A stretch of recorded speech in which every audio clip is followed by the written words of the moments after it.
The incumbent president claimed the opposition was fortunate, asserting that 10 million of his supporters failed to appear at the polls, implying that had they voted, his rivals would have suffered a humiliating defeat.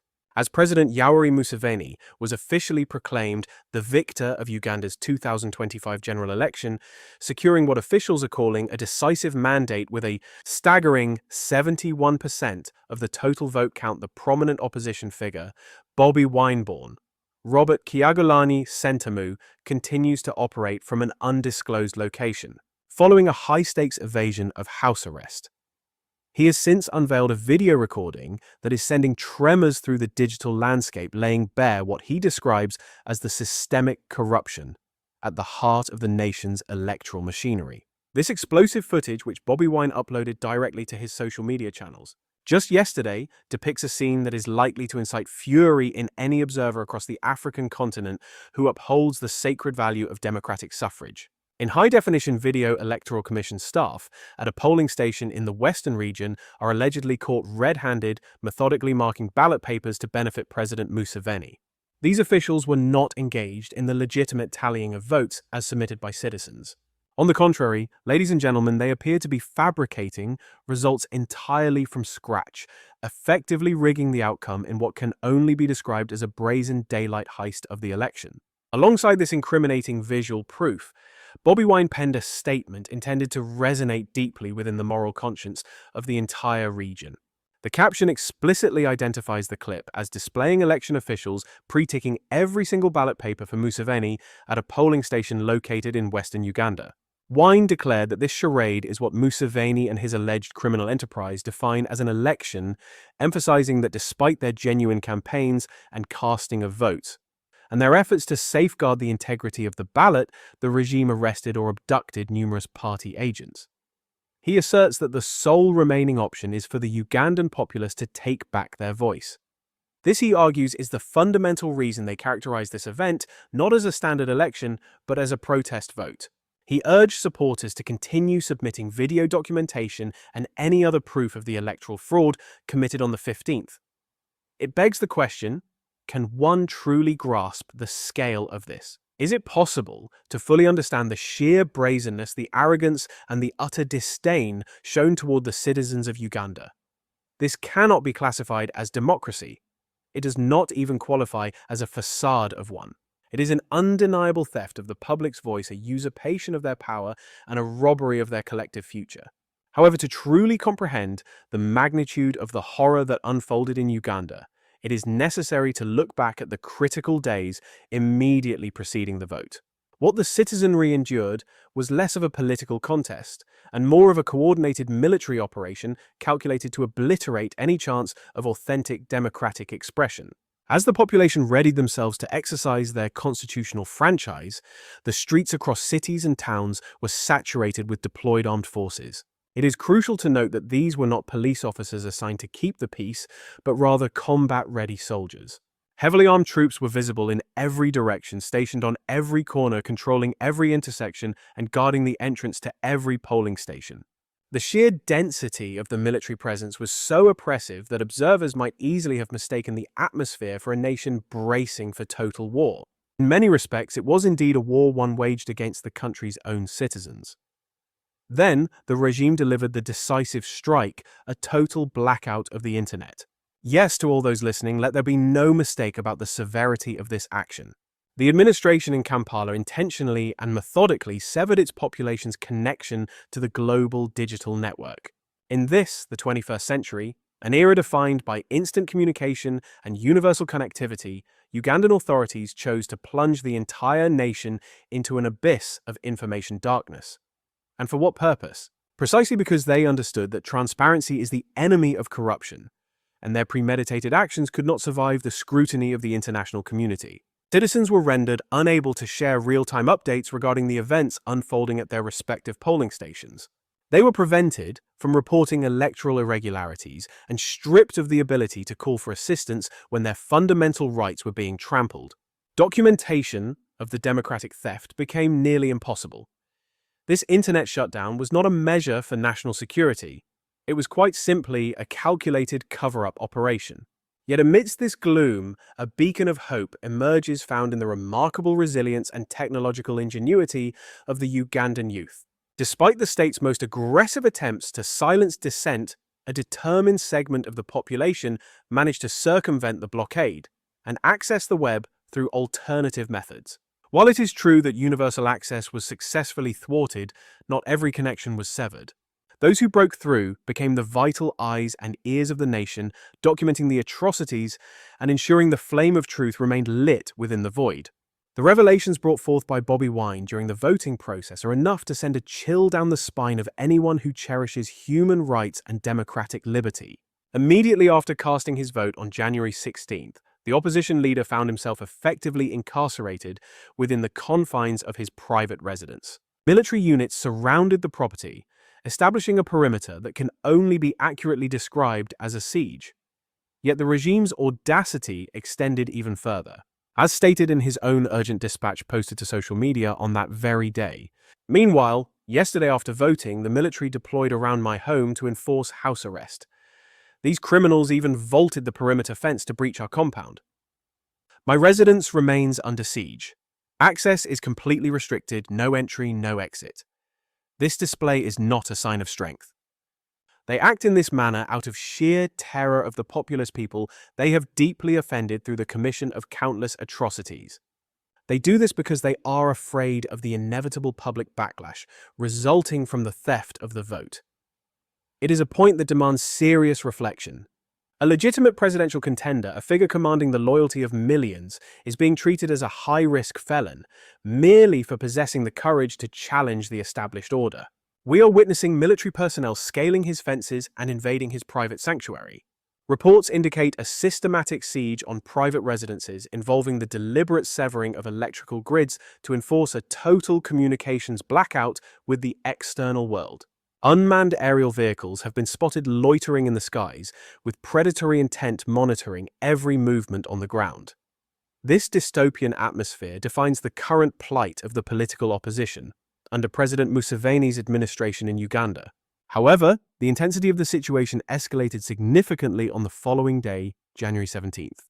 In a development resembling the plot of a high-stakes espionage novel, opposition leader Bobi Wine disclosed that he had successfully evaded the security cordon surrounding his besieged estate. Sharing closed-circuit television footage to substantiate his claims, he stated, "The previous night at our Majere residence was incredibly harrowing. We were subjected to a raid by military and police units." He continued, noting that the operatives killed the power supply and disabled specific sectors of their surveillance network, all while military helicopters patrolled the airspace above. "I wish to confirm that I have successfully evaded their perimeter and am currently away from the residence, even though my wife and other relatives are effectively being held under house arrest," he announced. It is difficult to fathom the severity of a situation where a politician's spouse and family become hostages of state security apparatuses, while the candidate himself is reduced to a fugitive existence. And what is the alleged transgression justifying this crackdown? Simply possessing the fortitude to advocate for the rights and future of the Ugandan citizenry. For declining to capitulate, he remains a target. Wine noted, "I am fully aware that these regime agents are hunting for me across the nation, and I am taking every precaution to remain secure. I realize there has been immense anxiety and widespread conjecture regarding my physical location and safety," he added. "Please recognize that this is occurring against the backdrop of a total nationwide shutdown of internet services." He explained that given the nocturnal raid and the strict blockade, preventing anyone from entering the compound, neighbors had tragically assumed the family had been abducted, leading to the spread of that report. This chaos, the pervasive fear, and the rampant uncertainty appear to be calculated outcomes. These are the tactics of a regime frantically attempting to cling to authority regardless of the human cost. Bobi Wine's statement from his undisclosed location was direct and uncompromising. "I want to restate our categorical rejection of the fabricated election outcomes currently being broadcast by Justice Bayabakama," he asserted. Beyond the allegations of ballot box stuffing, he cited the militarization of the voting process, the arrest of party leaders and polling agents, and widespread irregularities as reasons why the official tally holds zero legitimacy. However, reports suggest that the electoral fraud was not merely confined to the presidential race, but was systemic. As Bobi Wine highlighted beyond the brazen manipulation of the top-ticket vote, these operatives utilized a variety of illicit strategies to subvert the public will in legislative districts throughout the nation. Members of the National Unity Platform, or NUP, are reporting distinct harassment. Candidates are being persecuted even in scenarios where they possess 100% irrefutable proof of their victory.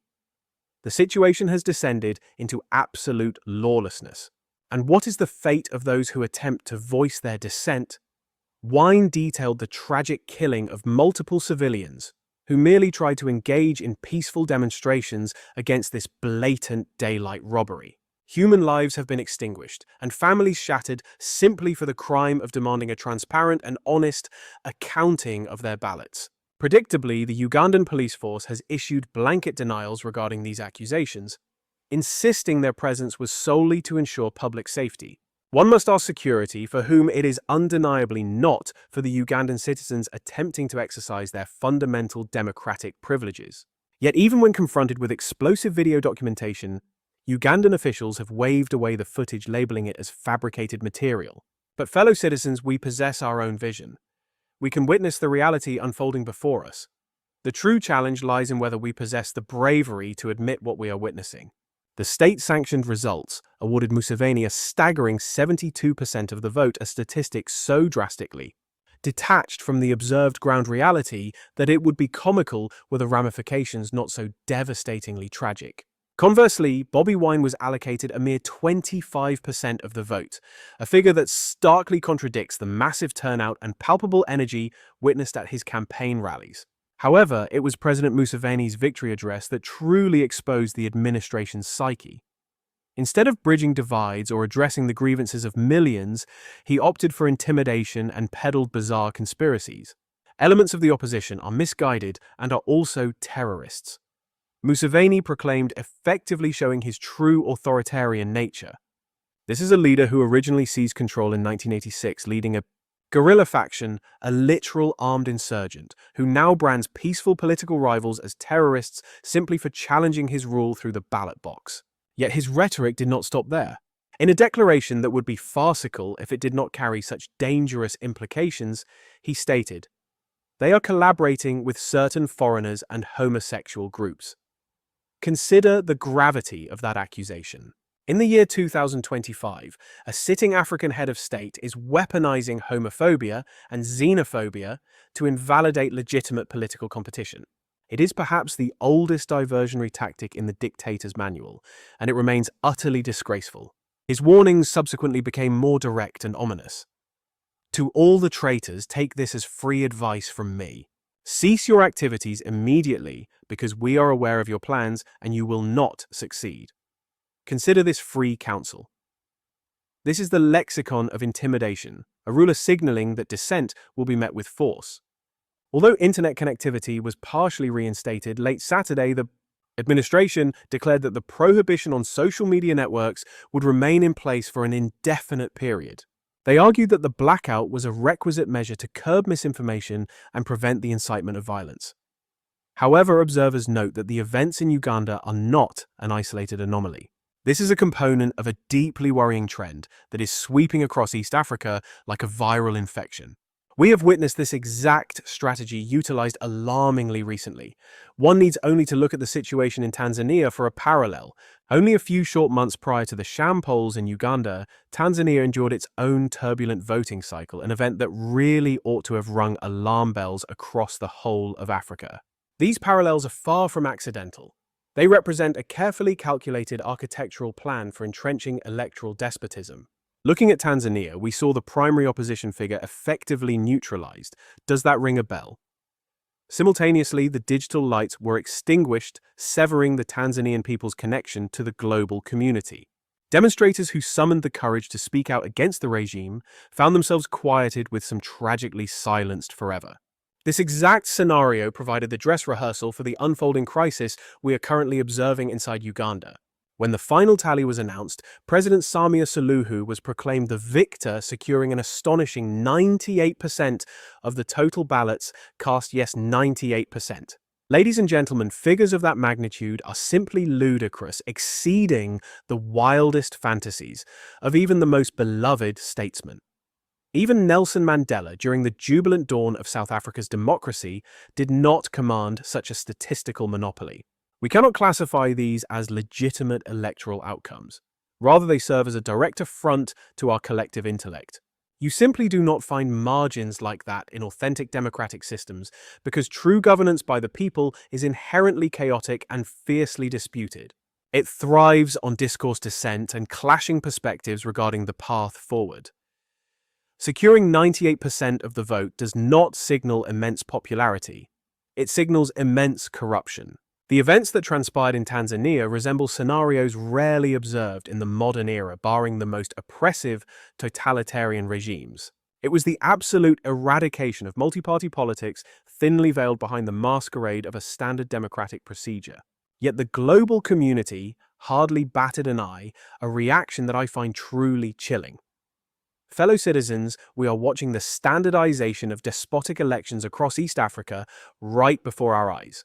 Actions that in the past would have immediately ignited global outrage and severe diplomatic repercussions are now being treated as business as usual. The strategy is being honed, exchanged between regimes, and executed with ever-growing audacity.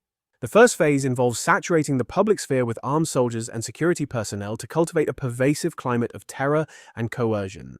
Phase 2 requires a total digital blackout, cutting off internet access to stop the immediate recording and sharing of vote rigging and civil rights violations. For the third step, authorities confine opposition challengers to their homes or throw them in jail, effectively paralyzing their capacity to rally their base or contest the official narrative.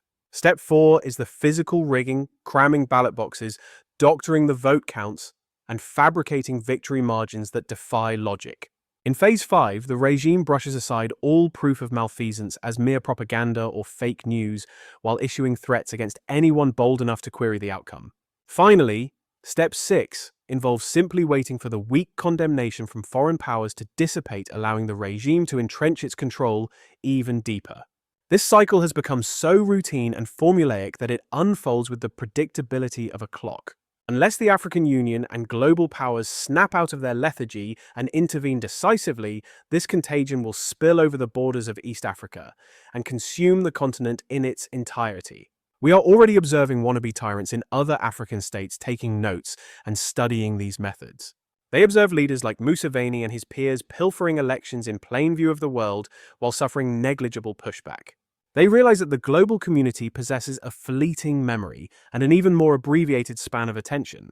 They understand that by correctly mixing brute military strength with tight control over information flow, they can maintain their grip on the throne indefinitely. Should this trajectory proceed without interruption, we are in danger of sliding back into that grim era when military warlords governed Africa with an iron grip and the public's desire was rendered irrelevant.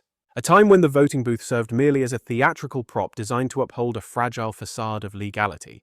Is this truly the version of Africa we wish to bequeath to our offspring?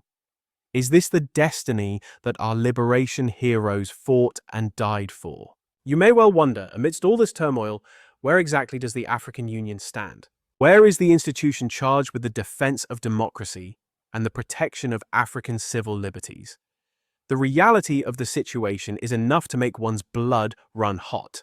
Following the declaration of Museveni's victory, at a time when opposition figures were forced underground and the digital blackout was still in effect, and while proof of colossal tampering was coming to light, the African Union rushed to be one of the premier entities to offer him their felicitations. They failed to inquire about the whereabouts of Bobi Wine. They raised no objections regarding the military takeover of Ugandan roadways. They demanded no accountability for the connectivity blackout or the inflated vote counts. Instead, they merely offered a polite, "Congratulations, Mr. President." Can you picture that, my friends? Are you able to comprehend the magnitude of such treachery? This is the very institution established to advocate for the interests of the African populace.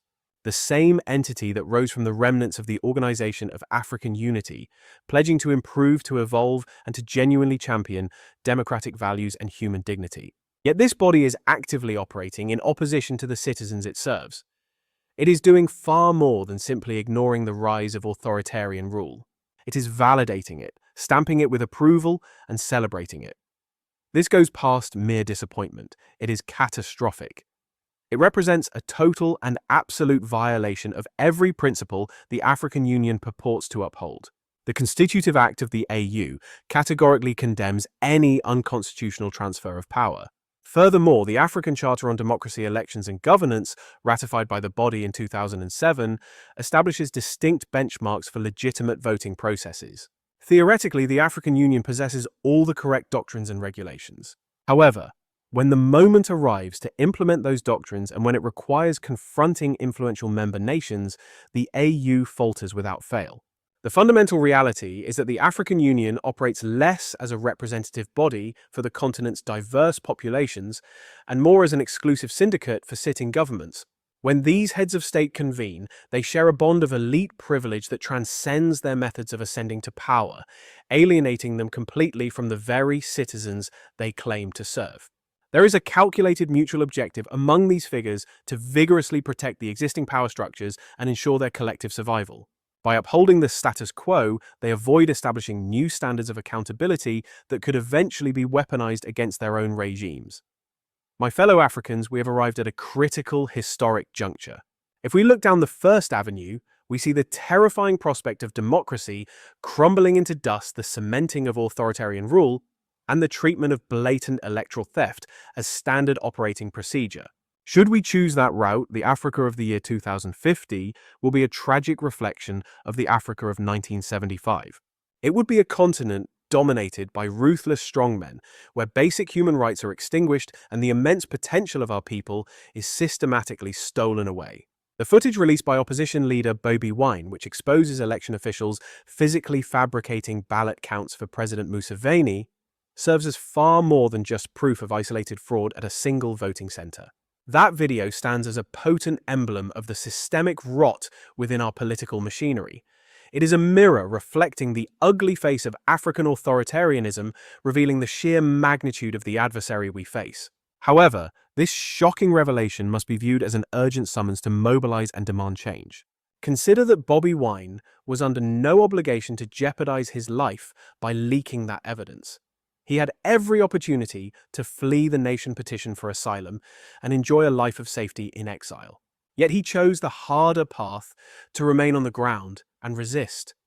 He continues that battle today, operating from the shadows while his family endures the crushing weight of house arrest. Fully aware of the lethal perils surrounding him, he stands firm.